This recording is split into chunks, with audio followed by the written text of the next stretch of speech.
A table for four. The autumn rain had finally stopped, leaving the streets of downtown Seattle glistening under the evening lights.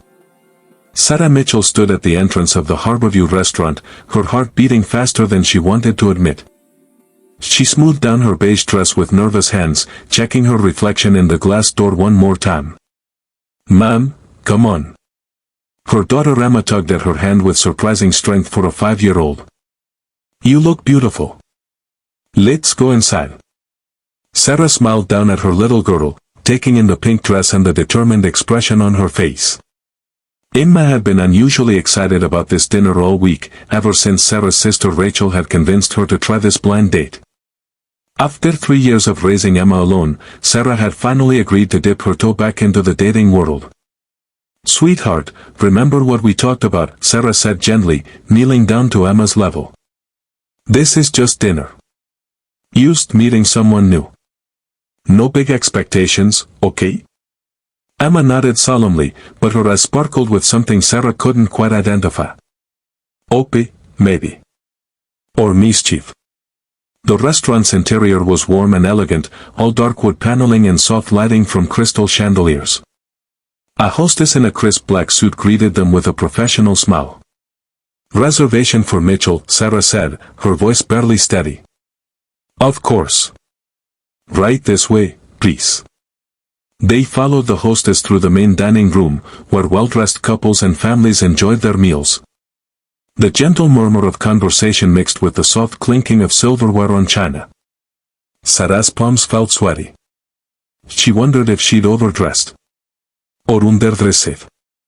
Or if she should have just stayed home with a bowl of popcorn and a movie, like most Friday nights. Then Emma suddenly stopped walking. Sarah nearly bumped into her. "Honey, what's wrong?" But Emma wasn't looking at their table. She was staring across the room, her mouth forming a smile of surprise. Sarah followed her gaze and saw a man sitting at a table near the window. He wore a perfectly tailored gray suit, his dark hair styled with care.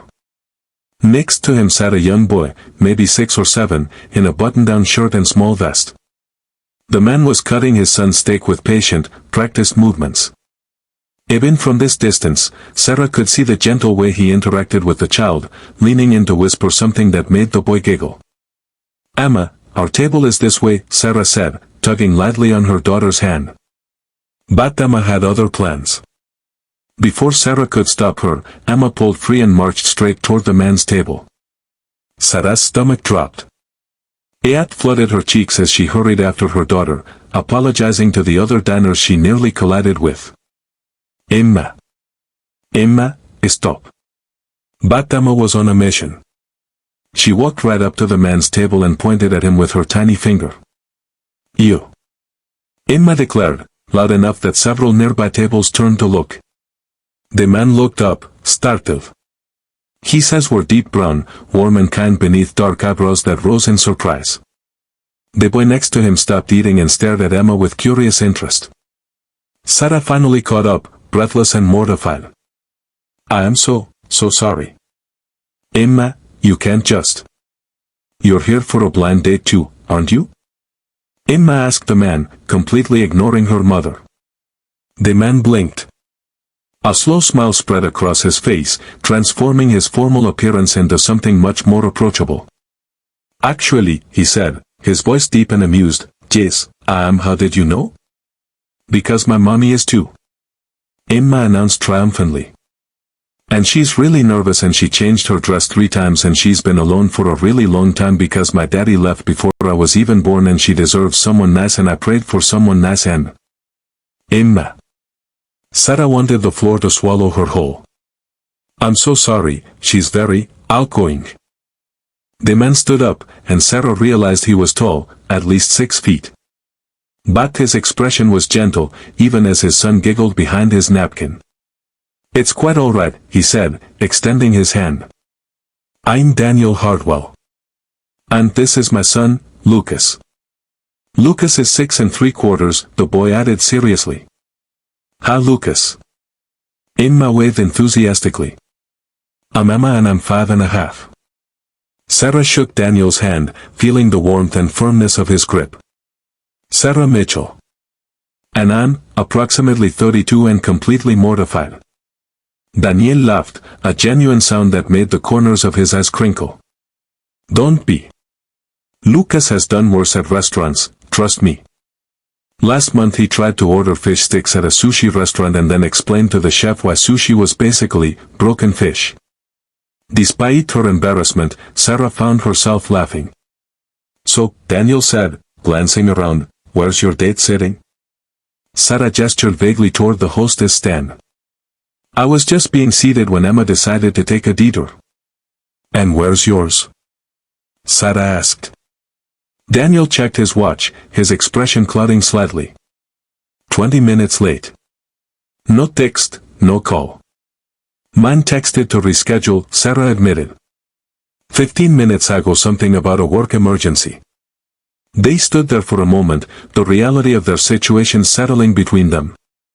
Two single parents, dressed up for dates that weren't happening, while their children watched with bright, expectant eyes. You know what? Emma said suddenly, looking between the two adults. You should have dinner together. There is an empty chair right here. She pointed to the seat across from Daniel. Emma, we can't just, Sarah began. Actually, Daniel interrupted, his eyes meeting Sarah's, that sounds perfect. If you'd like to, of course. No pressure. Sarah hesitated. This wasn't what she'd planned.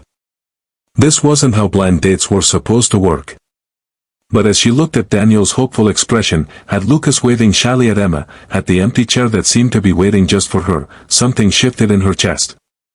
Sometimes the best things in life weren't planned. Okay, Sarah said softly. Yes.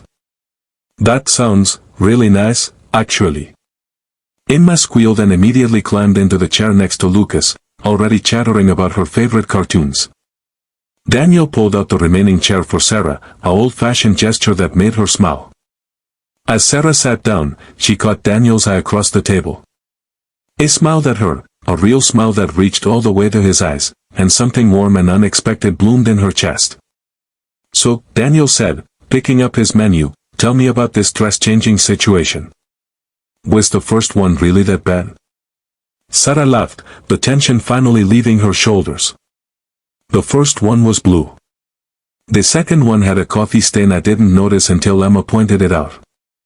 Lucas spilled orange juice on my tie this morning, Daniel confided. This is actually my backup tie. As the evening unfolded, as the children bonded over chicken fingers and the adults discovered they both loved old movies and hiking trails, Sarah realized something profound. Sometimes life's detours led exactly where you needed to go. And sometimes, the best matchmakers came in very small packages.